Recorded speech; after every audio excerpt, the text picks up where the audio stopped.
Jamie and Jordan, thanks for coming to my office at One SEO. That's not my office, I'm just joking. But I was here to interview somebody else. You guys said you're coming, so I kicked that guy out. And I'm like, let's do our interview. Yes. So I appreciate you guys doing that. Thanks for having us. Cool, I appreciate you doing it.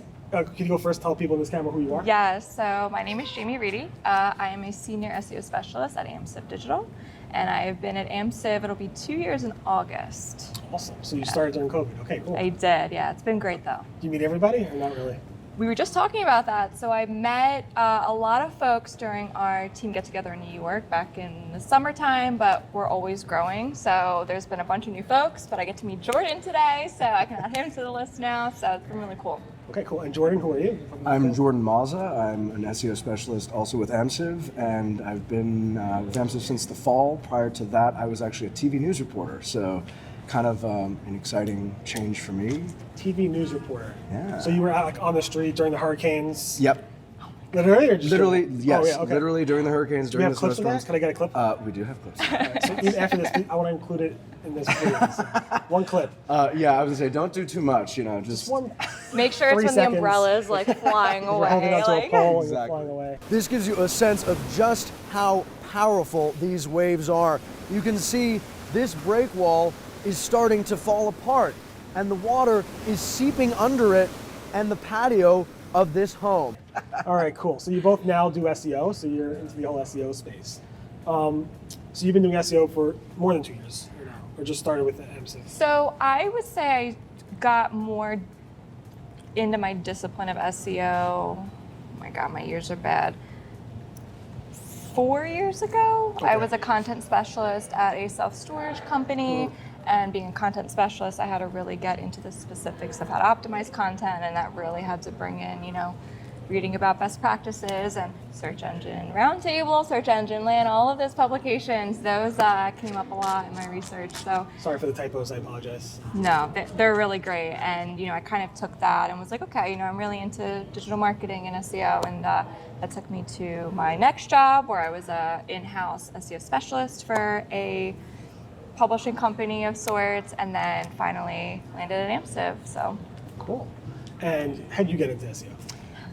Well, actually, I have known Lily Ray since freshman year at NYU. oh my God. So we go Very way cool. back, and I've obviously been following her career and all the moves she's been making, and she and I were talking about the idea of joining the team, and then this opportunity came up where they were looking for somebody with a news and journalism background, and we said, great, perfect fit. So That's really awesome. excited.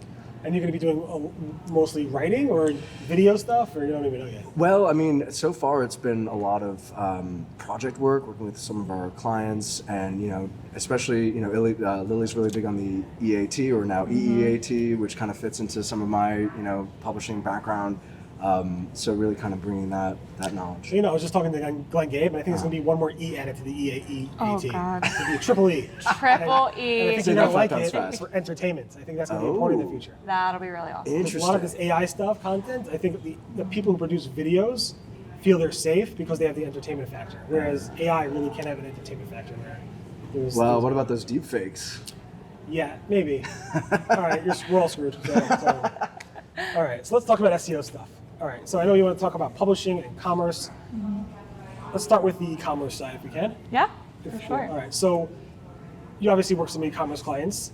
Google stole from you the ability to do Realm Next Prev. Google stole from you the possibilities of doing pagination within your Search Console. What are the biggest challenges you have in terms of, specifically, I don't know if you're comfortable talking about this, in general with e-commerce and SEO? And maybe is it some of that pagination, or? So it's a great question, and I'll preface it by saying we have really smart folks on the team who handle some of the technical implications of e-commerce sites, which is really awesome because I go to them, I'm like, I know it's a problem, but how do I fix it kind of thing? And, in my humble experience, we've dealt also with like canonicals issues on the technical side, but we've also been dealing with, and what my experience, Google kind of eating into the market share of search results for, if I'm searching for something, Google came out, Google Shopping, all of these different things. And so thinking through how do we make our clients more visible when Google's kind of eating into that. And so that's been a bit challenging, and it's something that we're always trying to think through different strategies, different, opportunities. Right. So making sure that their clients' products are where people are searching for. Exactly. Either it be Google Shopping, Google's web search results, the local side, I guess, as well. Mm-hmm. So you have to be involved a lot with the Merchant Center side. Yes.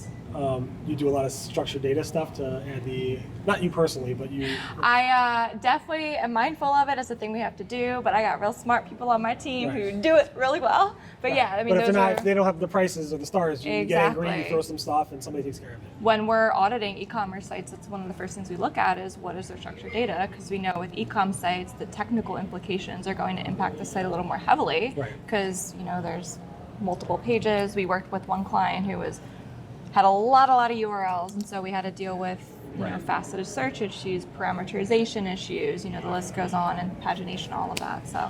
Right. I saw on Search Engine Land that there was that I guess Instagram is now pulling back on the shopping capabilities. During videos?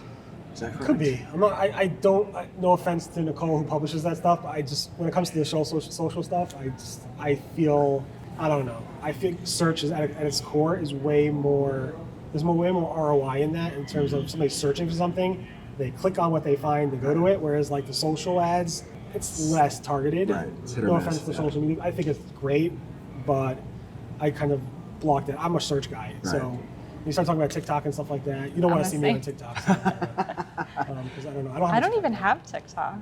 I post a picture on Instagram once every like 6 months or so. Yeah. So I don't totally understand that. But what's interesting, and especially in the past, more so like last year, not so much this year, because this year has been all about AI. But last year was a lot of different changes from Google around e-commerce. Mm-hmm. You saw when you do a search for certain types of products or sneakers or generic stuff that are more shopping oriented, Google's whole search interface would change, where they would give you these filters at the top, sidebar filters. Yep. I'm sure you and Lily are probably all over that. Does that concern you at all, or you just find opportunity in that?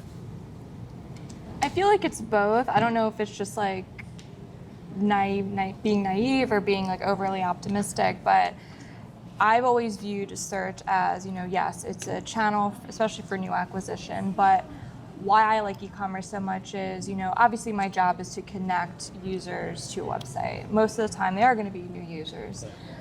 But what I'm also looking at is how can this experience enhance somebody's affinity to a brand?